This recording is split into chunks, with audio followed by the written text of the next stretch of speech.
he did articulate a little bit of how I think President Trump is looking at this foreign policy and looking at U.S. engagement in the Middle East. We don't have to guess that the president's wanted to get out of Syria for a while. He campaigned on it. Last December, I happened to be in the region, met with our commanders in the field, met with our special envoy at that time, Brett McGurk, returned back home, and the following week, the president, issued his famous tweet now that said, "We're getting out of Syria." Nobody seemed to know that was coming. Nobody in the field. The special envoy certainly didn't, because he wrote it in an op-ed, and there were some moderating forces that were able to slow the president down and walk that back and try to think about this strategically. So while I was shocked by the decision a few weeks ago, I wasn't surprised by that decision. And if we're going to change our foreign policy approach to the Middle East and the region, we ought to have a concrete discussion that involves this body. The fact that that we took a big vote last week, and the majority of Republicans expressed their displeasure with the decision and the rapidity of the decision, suggests that this body, both the House and Senate, are not in favor. I don't disagree that the president has the ability to set out and change foreign policy, but there's a real danger if we do it rapidly, and then if a new administration comes in and we try to reverse it. We ought to have a real honest conversation about how we approach this region. Because the reality is what's happened in the last couple of weeks has strengthened Assad. So if our policy is we're not going to do business with Assad, we're not going to support a Syrian solution that includes Assad, well, we just went in the wrong direction. If we do think of Russia as an adversary and we don't want to cede influence and control in the Middle East to Russia, well, we just went in the opposite direction. So our foreign policy in this region is changing. When the president says, well, it's not our issue, that's 7,000 or 9,000 miles away, the reality is ISIS is most effective and the biggest threat to us here. Yeah, they're fighting over there and they're committing atrocities over there, but they are also very effective in the use of propaganda, very effective in the use of identifying individuals in Europe, individuals in the United States, building a relationship with those folks online, and creating homegrown terrorism. Well, we just ceded that and we just went backwards on our ability there.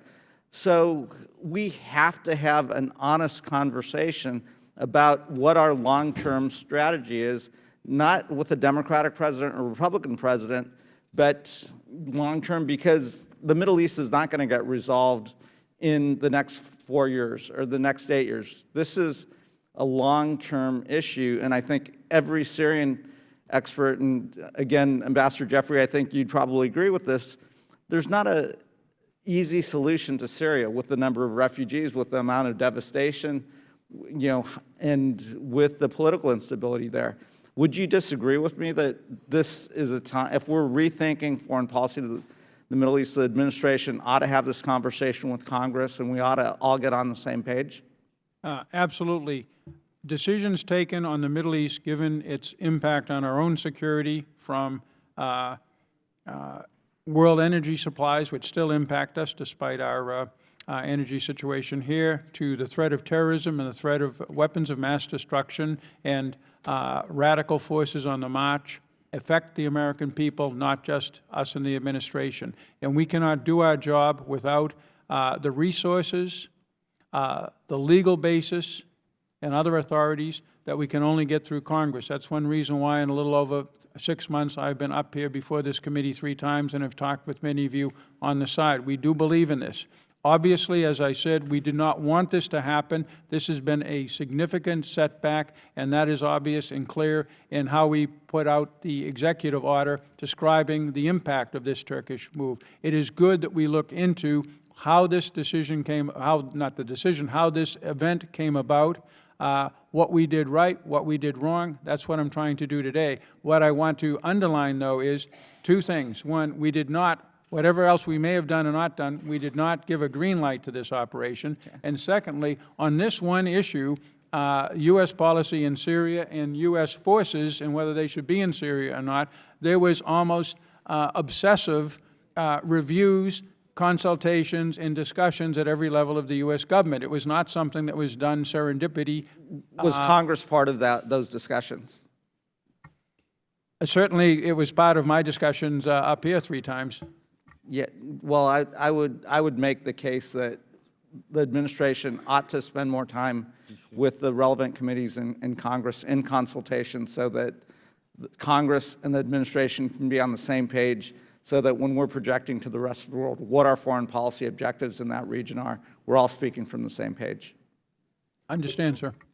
Thank you. And let me express my frustration again that Congress was not a part of that discussion.